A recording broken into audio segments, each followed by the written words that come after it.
It's another one. It's a whole nother one. It's another one. I am you. You are me. And we are never alone. I like that. You guys ever watch, what's that movie or that series, American Gods? You guys ever watch that? It's amazing. They cut like the fourth season because it was getting too it was getting too real. It was becoming way too real. Like, so they had to cut it. They had to cut the fourth season of, American Gods. But the reason why I was saying something about American Gods, around the third season, Shadow Moon started getting in touch with his black side, like his African side, so his African heritage. And the funny thing is, I'm gonna reference another movie, Blood Diamonds. For those, have you ever like seen the movie Blood Diamonds? Like, in reference to the movie Blood Diamonds, like just to put this one out here to be like, so there's a scene in the movie Blood Diamonds where, the main character, he actually meets with a head CIA operative and he's trying to get back to America. And he's like, I just want to go home. Like, I've been out here so long, like, I'm just ready to go home. And the CIA operative bends down on the shores of Africa, on a beach in Africa, the motherland. And he's like, that's the point. You don't see it already. Like, you're home right now. Like, it doesn't matter how far you run from this coast, the cradle of civilization. This will be always be home. It's calling everybody. Like, it calls everybody home. Like, we're all like migrating to, like, you know, what would be like a native place for you. Like, okay, so obviously, like, this is like a friend of mine put me on this. Shout out to my bro.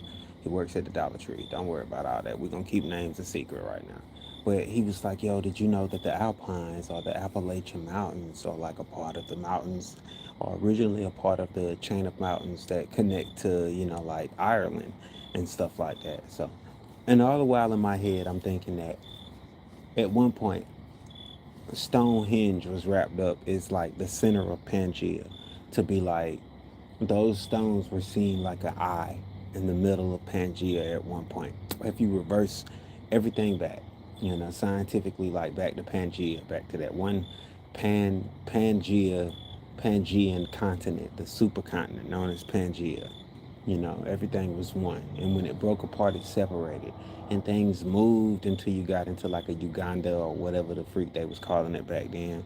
Like when it was like two separate entities. And they moved around some more, and some knocked into each other. Like Asia knocked into Europe and formed the chain of mountains. North America was not always as well connected as you think. Like, it wasn't always Mexico at the top and Canada at the top and Mexico at the bottom. You know. Look, listen. I'm only getting into this to tell you, like, for one thing. So most people, they're sitting here like, we talk a lot about Anunnaki. We talk about everything except for the actual African heritage, like the African culture. Like, most people, like, you ever walked up to a Yoruba person and asked them like, what's their spiritual beliefs? Like, somebody from Nigeria, like somebody. Most of them will give you like a European type answer. I'm Christian, or I'm Catholic, or like, I'm Baptist or some shit like that. They'll tell you something like how they were raised, because okay, over here it was slavery. Over there it was colonialism. It was the colonization, and a lot of times, mostly every time, forced colonization of people. Like, people were literally being forced to colonize or forced to change, their structural upbringing in life. Like, just being like, okay, say it like this. While, you know, the modern slaves over on this side, that's what you wanted to call us back then.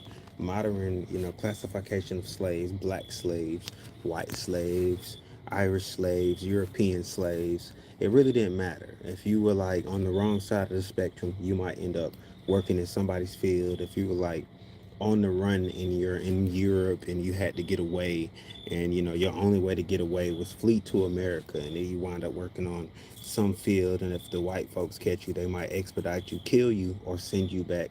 What goes back to expediting, sending you back to Europe to face whatever trials you'd have to face in Europe. So like, and this will all make sense in a minute. It'll make sense when I tie it all back into you know uh when I tie it back into American Gods, the series of how, our ancestral deities followed us. Like we couldn't go nowhere without them. Like God followed you across the shores. He followed you from your home, your native islands and tribes to a whole nother landmass over here. So, like, but technically, if we got into it and we were talking about the oldest known religious practice, or the oldest known talks of religion or talks of God, it would take you to Africa right now, the cradle of civilization, in the birth of shamanism, or the birth of shamans. Basically, when we started spiritual belief, spiritual practice, because only in our twisted minds did we actually evolve into spiritual practice. We started covering up bodies because we didn't want the animals, like the crows or the vultures, to pick at bodies. Once we developed a level of attachment to other beings, other human beings, we developed a level of attachment to these other human beings, and that became the sentiment. That became our level of the starting hit of compassion before words. Like, the illusion and the insanity we faced when we stayed up, night and day, wondering what just happened to this person that we were so connected to, that just perished, and we wasn't ready for them to perish at this time. And at this time, our mind awakens. I know you know what an awakening is. An awakening is a self-realization.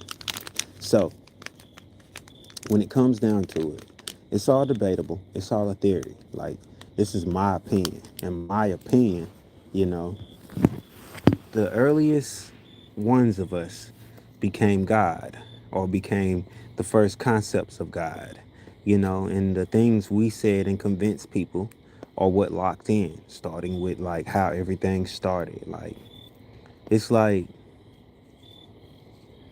there once was a great warrior. Now, for no reason, why would there once be a great warrior? It's like it all started off with a great warrior who fought the darkness. And he fought the darkness by bringing in the light.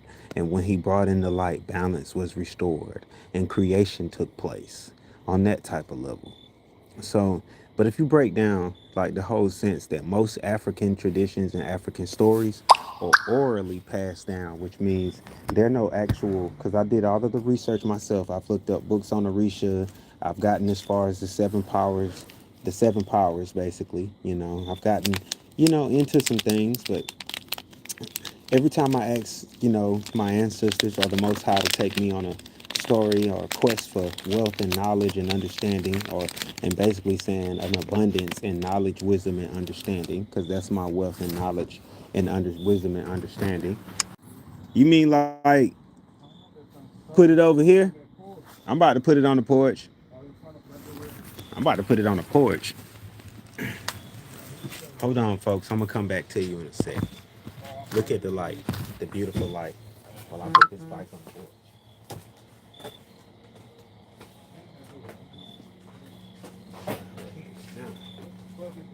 What? I'm around there. Oh yeah, I know. There's a raccoon or something. I don't know, but it be making the strangest noise. Whatever it be doing some noises like that. I ain't heard. I thought it was an alien at first. Oh, I thought it was a yaya. I thought it was an aya at first. I was like, yo, if an aya jumps out on me, I need a bigger light. Oh, wow. You ever wish you just had magic powers where you could just light up everything like God said, let there be light, and then when you don't want the light anymore, you just say turn it off? Quick. Around there, be careful. Where? Around by the trash can. You talking about You talking about like around there, around there? Right down the end. You sure I it ain't a seen it person? come out. I'm glad I left that. Look. Is it a person? No. Okay. Some strange animal is over there. Is it a marsupial? Uh, Is it a marsupial? yeah. I'm going in It's the a house. raccoon or something, but something right behind it right now. But I'm gonna get that light. We're gonna put the lights. I got a blade on me. I said I got a blade and a pistol. I have a blade and a pistol. You need this shit for animals.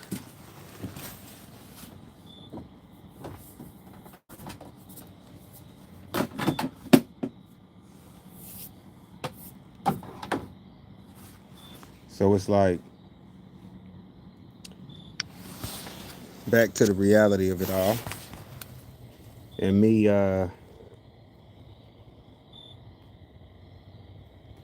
wondering if I'm afraid of animals or wondering what type of animal it is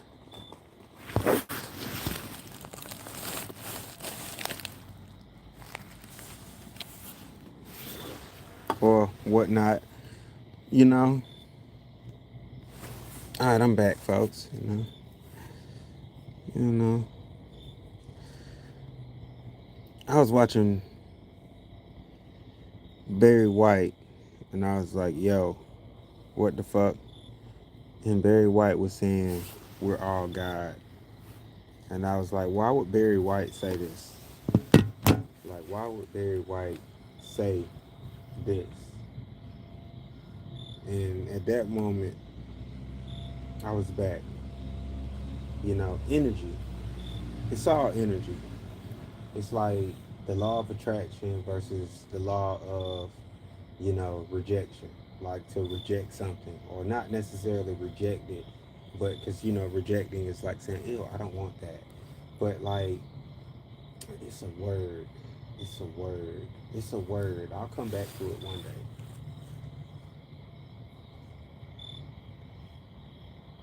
That title is solid, just so you guys know. It's very solid.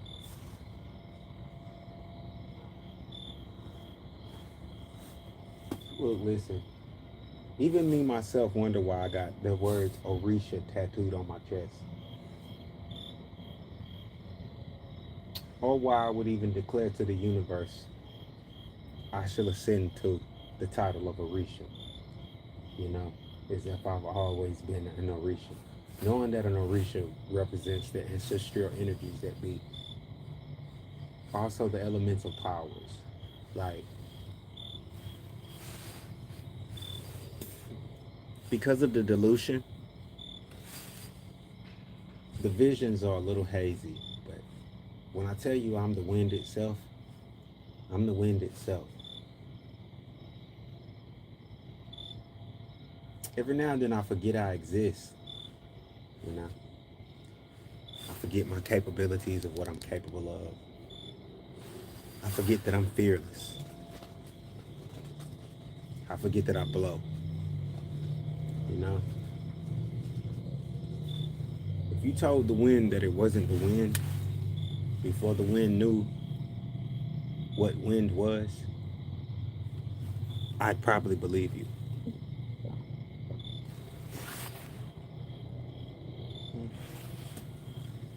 See, the lies are told as a cover up to hide who you really are from yourself.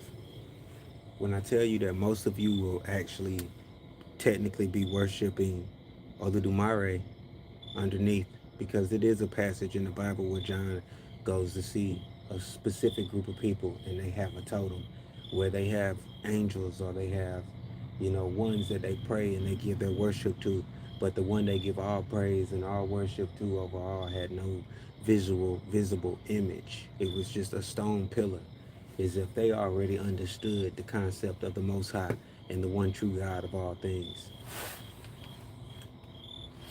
See, we live in a world now where the names have changed.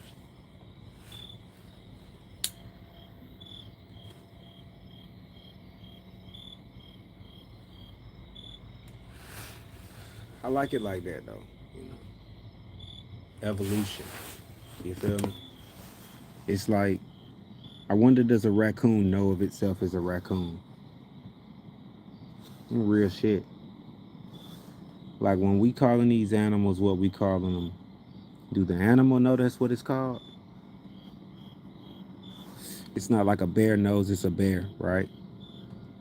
Or a wolf knows it's a wolf, right?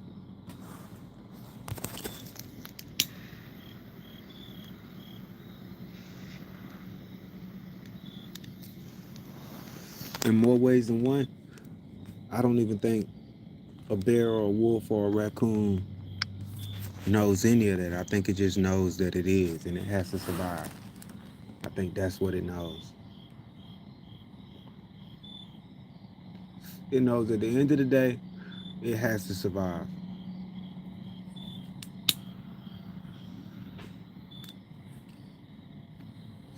right? So now we'll start this real talk.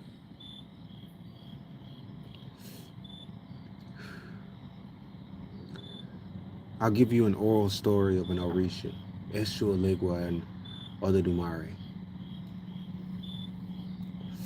In the conversation between in the darkness, the conversation between the darkness and between the lights that set off in the darkness. And the conversation was for expansion, for Olodumare, who set off in the expanse of the endless darkness. Surrounded by other lights, he spoke to the darkness itself by the name of Eshu. And he said, Eshu, I am but the light amidst the darkness. I wish to expand and create. And Eshu answered back and said, if you expand and you create, there will be no more darkness for me to occupy. And hence, what would I rule then?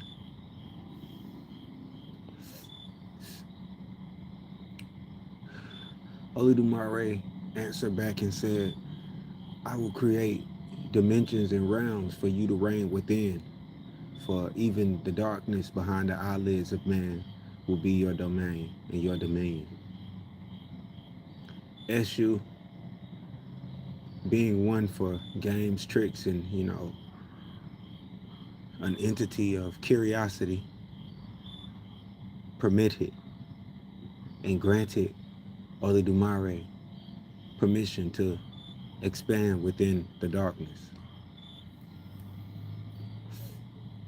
And in that expansion, there was a great and powerful explosion of creation, a big bang, so to speak.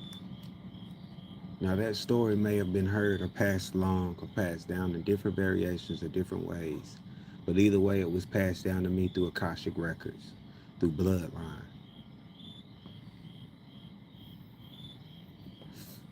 The greater light inside of man is so bright it's blinding. You know, it can cause you to not see your own reflection because it's so bright. Your reflection is so bright. Sometimes it's so bright it's dark because you have to close your eyes. It's controversy. At the end of the day, people used to like say shit to me and be like, "What's your opinion?" And my answer would be like, "I'm black and I'm black, but I'm a black man raised in America. I technically don't have an opinion on the say because technically my people's knowledge was beat out of us and a whole nother programming was beat into us. So for me to agree with something that beat my people's ass would be like counterproductive or backwards thinking. It would be like I can't believe in it because of the way it was taught, the way it was programmed. You know, it's like I don't see how other black folks like converge to it so quickly. Like even now in present day, like I expect to see a rebellious state of mind to be like, damn, they told us this. It's got to be a lie. If you beat our asses and took our tradition and our culture away from us, so now anything that's black is technically evil. Ifa, evil. Santeria, evil. Hell, to be Muslim, evil. Anything but Christian, evil. Don't get me started on the Black Jesus narrative. Don't let's not even get started. You remember when Putin dropped his super bombshell on the world and everybody was like, what is he gonna do? He really was strategic with that. That whole mapping and unveiling that he feels and believes that Jesus is black through the documents and the artistic works that they have, the original works that predate and outdate the works that we have today. And further goes on to say, your church is hiding even more secrets. And our church won't even release the secrets. And in fact, when, the Pope unlocked the door to the secrets, the Pope just suspiciously or for some reason dies. My suspicions. That's probably what a true Ark of the Covenant was. He died because he inhaled plutonium, like a heavy amount of it, a heavy amount of something that no man is meant to stand next to without the proper equipment. Like it says in the Bible when it's explaining what they had to do. It's a couple other books that explain, a couple tablets and EMPs and different things like that that explain, you know, special uniforming or special suits that they had to wear to be around certain high tech devices because they put off energy that could tear the human body apart from the inside, could melt the flesh like it was nuclear type energy. It was emitting harmful energy. You know, that's pretty much what your Ark of the Covenant is. Like they hide the truth in plain sight.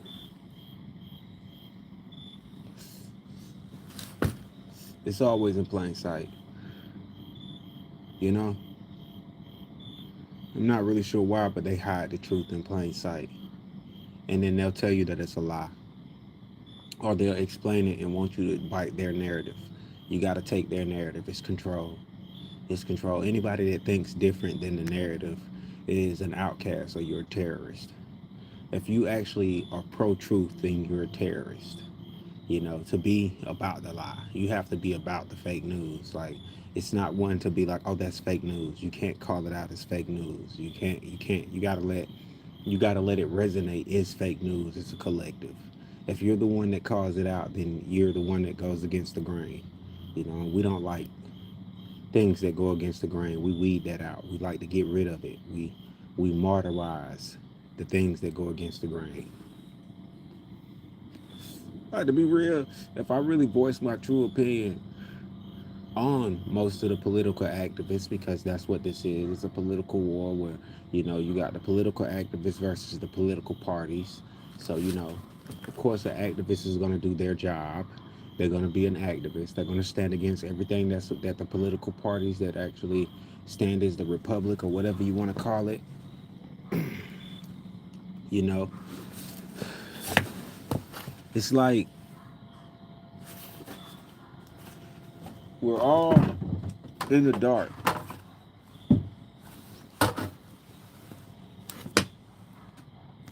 Hmm. And to be in the dark is to be in fear. You know? But you don't want to be in fear. So you have to light up the dark. You got to light it up with the light that's inside you. You literally got to light it up with the light that's inside you. For real. Because that light is love. When God woke you up this morning, he did it out of love. When he woke up everything this morning, he did it out of love. Hatred would be everything just not waking up. I think people forget that, you can go to sleep tonight and not wake up. Like without any bullshit happening, without somebody randomly doing some mass shootings or dropping bombs or, things like that. We're so fragile. Humans, we're so frail, you know? And that's what's so precious about life. I can understand Mr. Barry White when he said we're powerful beings, capable with free will and equipped with the choice. And we're deadly because we can create life and we can take life. And we sometimes give away the power that we actually hold by like pronouncing it to be an act of another entity that causes us to do this sometimes. When at the end of the day, when you face it, it's us, it's you and me and we, you know?